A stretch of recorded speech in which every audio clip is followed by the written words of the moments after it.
everybody. Assalamu alaikum. Hope you're having a wonderful day.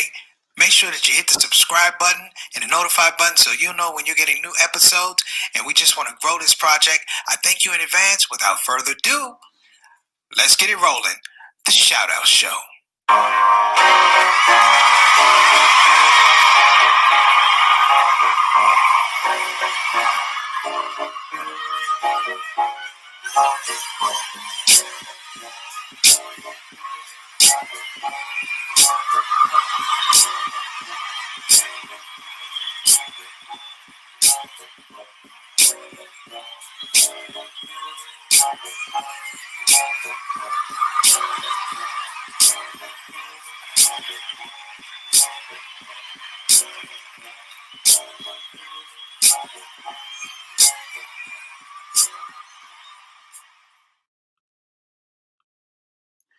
Assalamu alaikum rahmatullahi barakatuh, everybody. Welcome to the SOS Show with me, your host, Preacher Moss.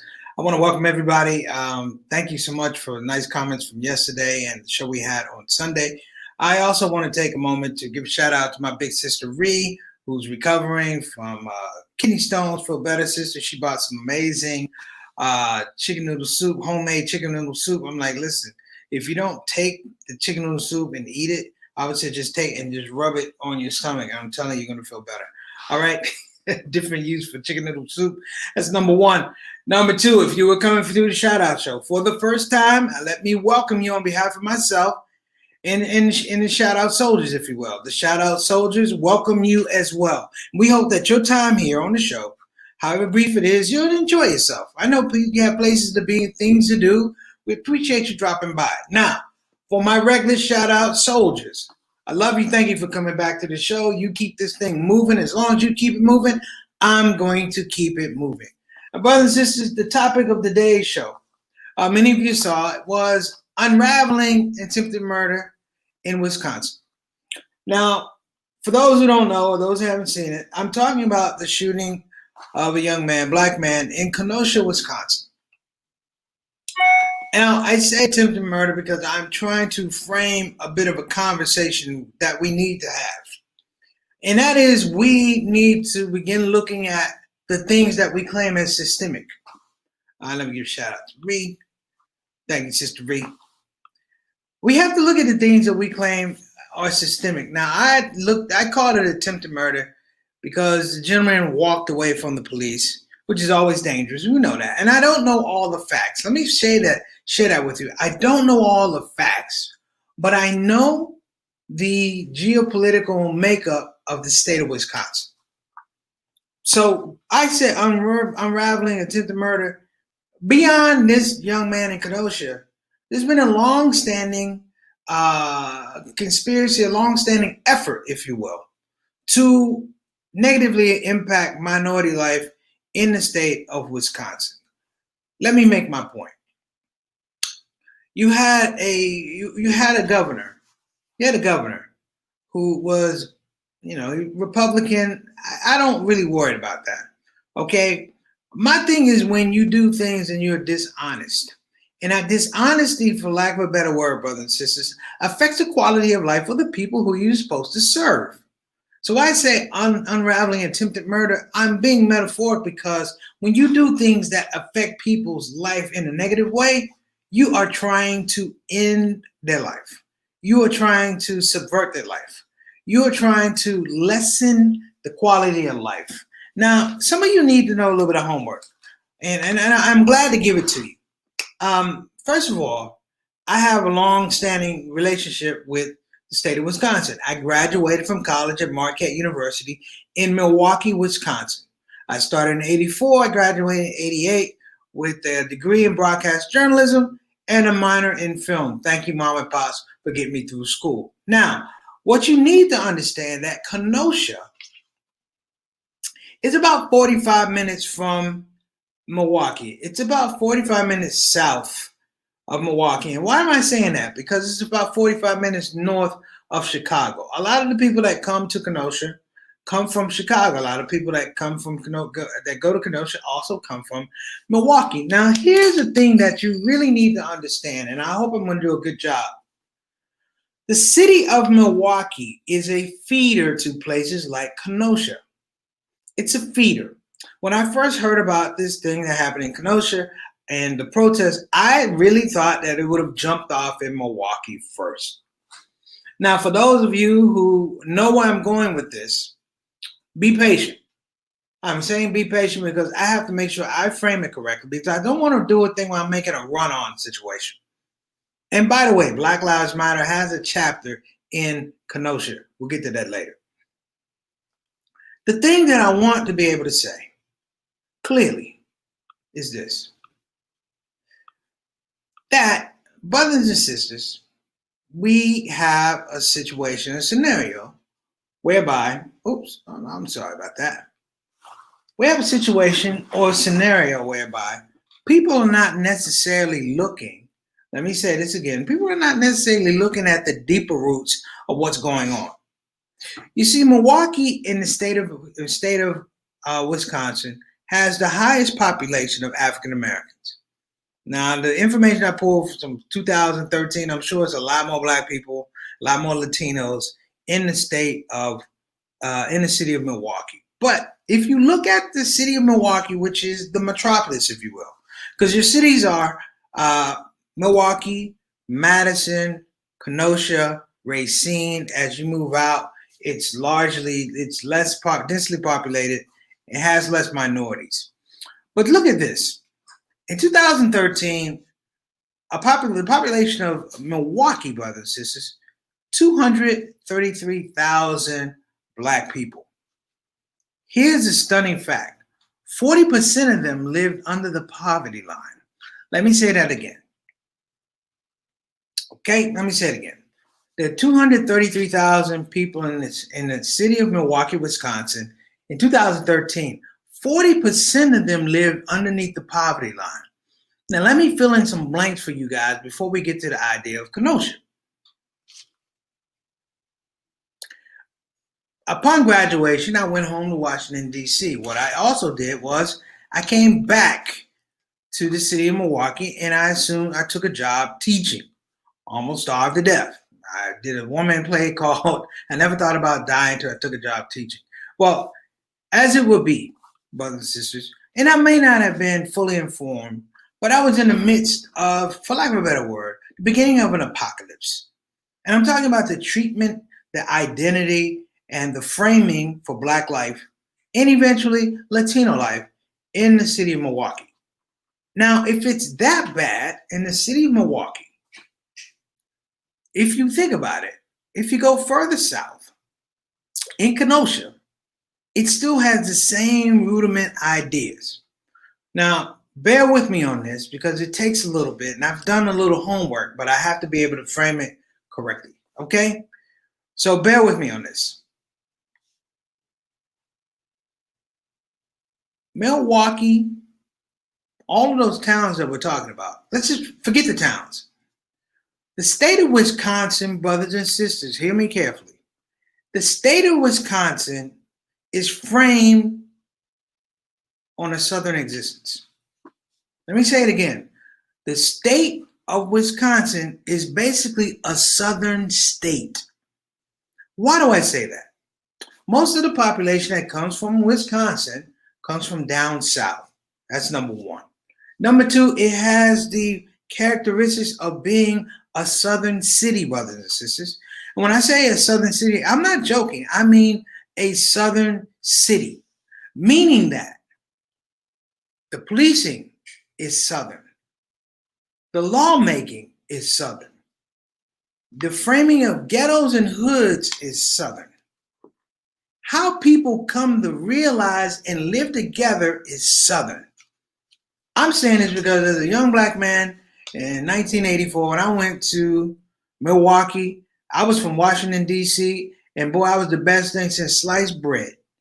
And when I went there, I thought, doggone it, I was in a time warp. I saw people with shower caps on, Jerry Curl. I didn't know what this place was, brothers and sisters. I didn't know what it was. And then when I saw how people lived, my school, brothers and sisters, Marquette University, which has gone very gentrified now. They've moved out all of the quote unquote riffraff and undesirables. But when I went to school at Marquette University, let's be real careful and admit that it was in the middle of the hood. In the middle of the hood gave you an everyday visceral reminder that people were doing bad, and the majority of those people that were doing bad were African Americans and Native Americans. Let me say it again, African Americans and Native Americans. Latinos came later. So what does this have to do with this whole idea of Preacher Moss, you are unraveling an attempted murder? Because people are being killed slowly with policy, slowly with elections, slowly with dishonesty, slowly with disservice, slowly with disenfranchisement. It has been happening over and over and over again. I'm going to go ahead and give my mom a little shout out. Yes, I'm going to give a shout out for this brother who, wow. I have to do a little bit more digging, but I didn't want to condemn anybody, but I wanted to take a larger view. Of course, my prayers go out to the young man that was shot in Kenosha. They say he's stable. I don't know. You know, things can happen with bullet wounds. I don't know. Walaikum assalam, Brother Z. But this thing I do know. Yesterday I talked about blame. Blame, B-L-A-M-E, which means because looking at me ain't easy. Now, yesterday I talked about from an inner perspective, us looking at ourselves. But when you look at society, society is quick to blame. Because, what am I saying? Because looking at you ain't easy. Looking at me ain't easy. That's me. That person saying, you know what? Looking at you ain't easy either. My point, to be clear, is that in the state of Wisconsin, it has been set up for African Americans and Latinos to experience abject failure. Let me say it again, abject failure, meaning that your poverty, if you will, your poverty, your lack of education is meant to be generational. It's not meant to stay with you. It's meant to expand, and you will carry the weight. When I went to Wisconsin, brothers and sisters, I went as a young man, 17 years old, and then I went back as another man, 22 years old, or 23, 22. My point is this. Clearly, we have a problem. We have a problem. I want you to pay attention to Milwaukee, brothers and sisters. You're going to hear a lot about Kenosha, but I want you to pay attention to Milwaukee. Let me tell you about abject failure being part of a systemic expression about Black life and Latino life. I told you guys, now this is 2013, 233,000 people in Milwaukee are Black.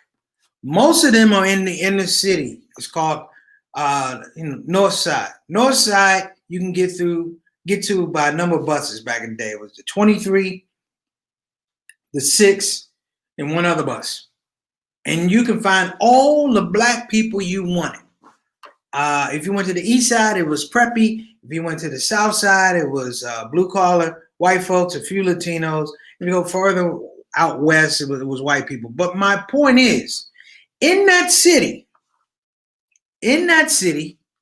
you had a recipe for failure. And I'm not giving it to you like I'm just spouting it out. Because the homework is there. Can I say that? The homework is there. The proof is there. I'm giving you statistics from 2013. Therefore, when you look at Kenosha, understand that Kenosha is nothing but an outgrowth of Milwaukee. Kenosha is still in Wisconsin, thus it still has the vestiges, and for lack of a better word, the characteristics of the same southern town that I talked about. If you want to know which southern states, no, I won't say states, which states have the most prisons, let me tell you. Louisiana, Kentucky, Georgia, Texas, Mississippi, Alabama. I don't even need to go through them again. Oh, let me keep through them. Oklahoma is also one. What do all of those spaces have to do What are all those? What do they even come? There's southern states. Let's throw out Oklahoma. Louisiana is top of the food chain. Georgia, Kentucky, Mississippi, Alabama, and that's a lot of where these people come from to the state of Wisconsin. And so the penal system and the policing mirrors these towns, these states, because Wisconsin has one of the most sophisticated, established prison industrial complexes in the country, but you don't hear about it. There are only probably 50,000 people locked up in Wisconsin. But number one, they're locked up. Most of them are locked up. A third of them are locked up for nonviolent offenses. What did I tell you? And not just being locked up for a nonviolent offense. The average is 2.5 years. That's number one. Number two is this. And I want you to connect the dots because we haven't been doing this enough. I want you to connect the dots when I start talking about Wisconsin. You just begin to understand about Kenosha, why a shooting can happen in Kenosha. Here's what I saw about the shooting in Kenosha. I don't know what the police were doing. They had the guns drawn on the man. Listen, if the guns are drawn on you, we all are taught, stop moving. They're looking for a reason to shoot you. This brother walked all the way around the car. They say he opened his door, he reached in, and they shot him. I saw the policeman grab his shirt, shoot him a number of times. I don't know how many times he was shot. They said it was 7 shots. I don't know how many times he was shot because at this point in time, he's out of surgery and they're saying he's stable. But here's the thing. I see a father with 3 kids in the car. I see a father with 1, 2, 3 kids in the car. You can't leave your kids in unattended. I don't know if the cops knew that or whatever, but something is broken down, and we'll find that out later. But it does not disregard the fact that I told you that Wisconsin has mirrored its policing and its penal system behind southern states. It's a game, brothers and sisters. I've lived in Wisconsin for a number of years. I have a great many friends who are there. And don't get me wrong, I have met amazing people in the state of Wisconsin. But in my core, as a black man, as a Muslim, as an entertainer, I had to get the hell out of Milwaukee. I had to get the hell out of Wisconsin. And in fact, all the comedians you may see that got anywhere, Frank Caliendo and all those folks, we all had to leave Wisconsin. They left Wisconsin because it was a better thing for the entertainment. I left Wisconsin because it was killing my soul. I can't tell you how many times I got pulled over in Kenosha. They have a outlet mall and right beside Kenosha, just a little bit south of it. I can't tell you how many times I got pulled over. I can't tell you how many times I was quote unquote speeding. I can't tell you how many times we just want to tell you to slow down. I can't tell you how many times that's happened to me. You know why? Because I can't tell you how many times it happened to other people. That spot is the South to me. How far south? Well, doggone it, probably a little bit lower than Florida, a little bit higher than hell. That's me being honest. Because it's set up for everyone there to be natural born losers according to a prescription. How about this, brothers and sisters? I talked about the city of Milwaukee, which is supposed to be the metropolitan hub for black people in Wisconsin. Would you really feel comfortable there if you knew that out of almost 250,000 people, 40% are below the poverty line, right? Here's a killer.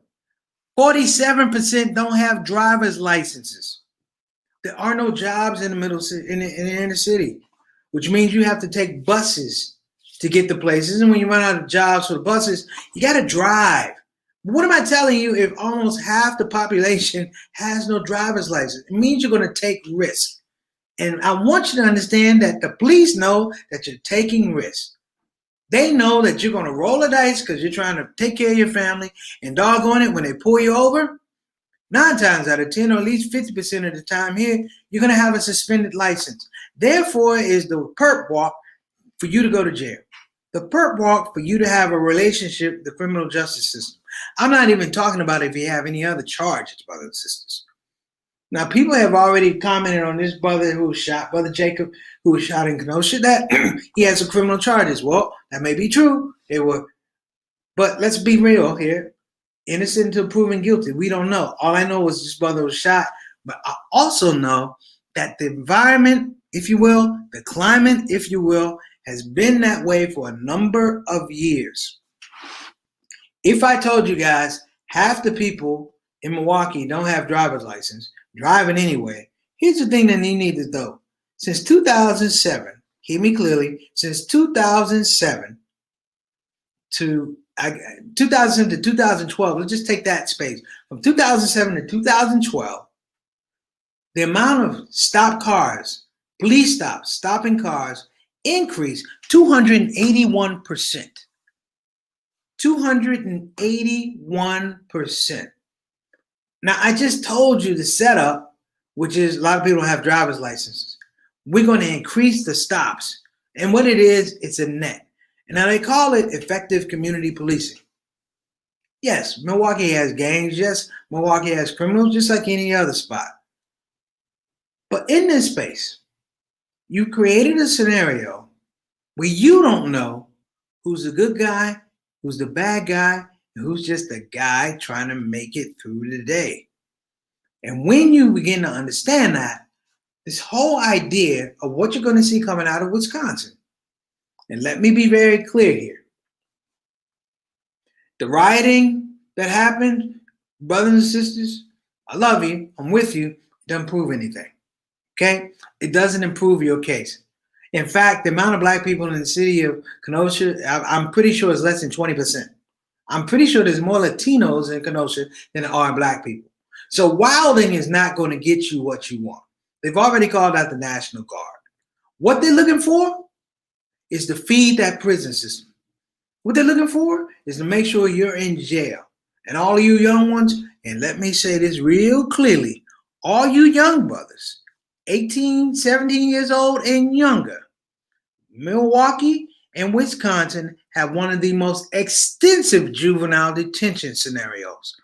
That system has been chock full of African Americans, full of Latinos for a number of years. Don't get caught sleeping, brothers and sisters. Don't look at Kenosha.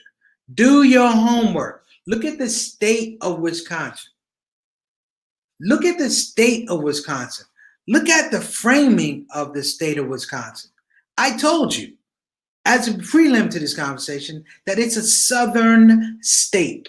It operates, in my opinion, it operates the same way as Louisiana, the same way as Mississippi, Alabama, Georgia, Kentucky. It operates that way. And this is important because Wisconsin has been long held as this liberal bastion of freedom for a long time. For a very long time. And Scott Walker became the governor. He's no longer governor, but Scott Walker became the governor. And what you're seeing now is a result of people not looking at Wisconsin as a southern state. They've perfected the system to make sure that it's going to be a southern state. Look at the states that go in the Republican in the election. Louisiana, Mississippi, oh, Oklahoma, those are all GOP states. They're all leaning red. Not leaning, but likely red. Louisiana, Mississippi, Alabama. I'm doing my homework, brothers and sisters. I hope you're doing your homework too. Because what's happened is we're so very close to this idea of Black Lives Matter. You know what's more important than Black Lives Matter? Black awareness. Black awareness matters. Black intelligence matters. That Kenosha, of all places, has a chapter of Black Lives Matter.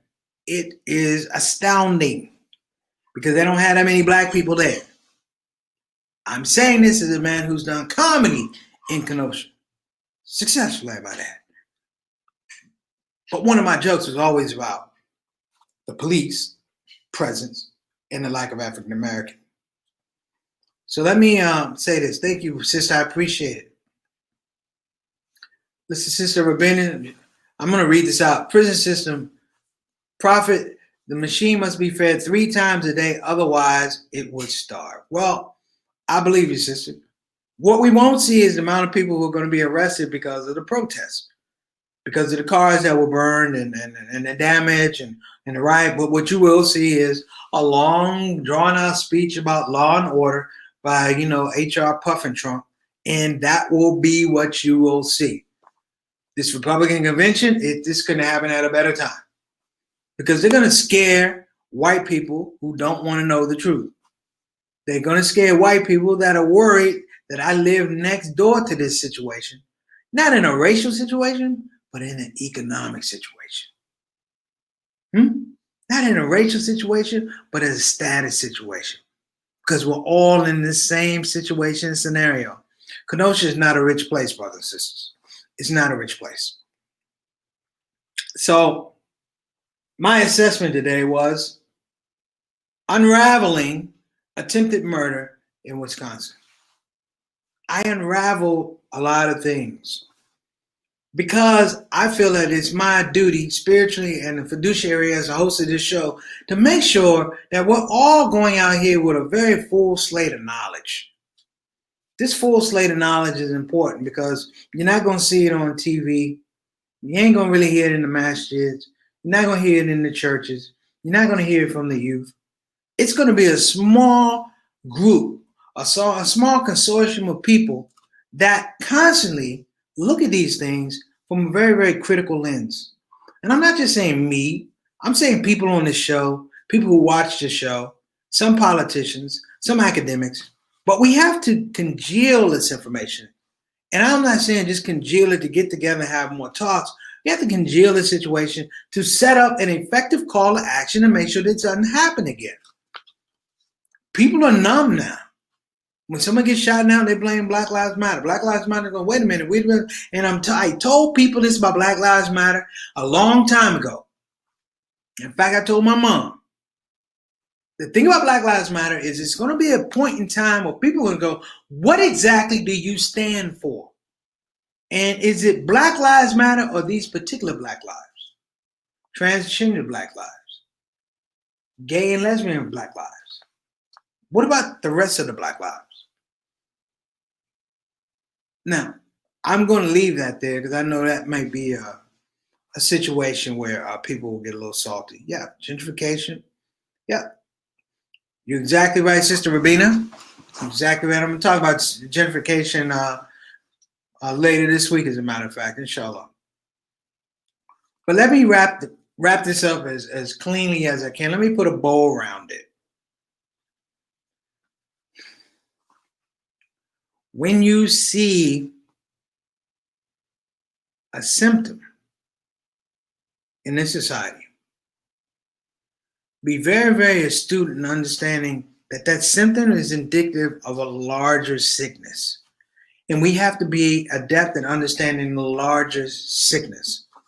You see, like present-day medicine does not cure the illness, it cures the symptoms. And we have become a society that does that. And I'm one to say that I'm trying to change my point of view, my own perspective about doing those things, because I realize that it leads to a very, very dark place. And if that place is not progress. And if something leads to a dark place, however long you spend in it, that's how long it's going to take you to come out of it. And I believe at this point in time in history, as we deal with COVID, sending our kids to school in places that may not be safe, economic conditions, the idea now, brothers and sisters, is a distraction that we at some point in time grow averse, or we develop a distaste for honesty and investigation. So, brothers and sisters, I'm going to leave you now. As you know, I don't like to be on too long, but I'm going to ask you, everyone here, please, let's get back to being critical thinkers. Understand when you look at Wisconsin, read up on Wisconsin. I'm going to challenge you to read up on Wisconsin and realize that Wisconsin is not the only place where this is happening. It's happening in DC, It's happening in Maryland. It's happening in California. And there's a reason why it's happening, but there's also an opportunity for us to stop it as well. I'm Preacher Moss. This is your Shout Out Show. You guys have been excellent. Thank you so much and have a very excellent day. Assalamu alaikum wa rahmatullahi wa barakatuh.